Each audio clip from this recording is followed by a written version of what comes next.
Depuis 5 ans, la star française des platines avait brillé par son absence à Tomorrowland. Mais David Guetta, 56 ans, était bel et bien présent ce dimanche soir pour clôturer la main stage des 20 ans du festival Phénomène belge.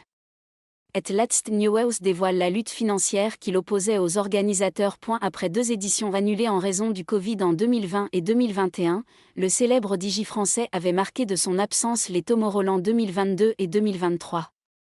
Dans les coulisses de la discothèque Ushuaïa à Ibiza il y a 2 ans, David Guetta avait fait des révélations à Et Laatste Nieuws à ce sujet. J'ai été présent à chaque édition de Tomorrowland, de la première à la dernière. Mais cette année, nous n'avons pas trouvé d'accord. D'après HLN, David Guetta était en fait le seul DJ à ne pas être d'accord de devoir renoncer à 10% de son cachet. Les organisateurs de l'événement demandaient aux artistes de concéder à ce geste financier afin d'atténuer les pertes financières subies par Tomorrowland durant la crise sanitaire.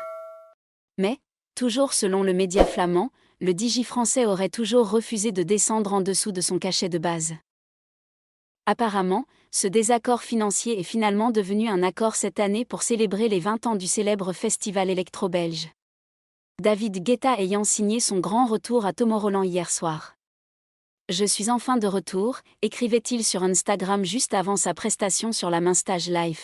« Je suis prêt à clôturer le festival de la meilleure des manières. Soyez prêts ».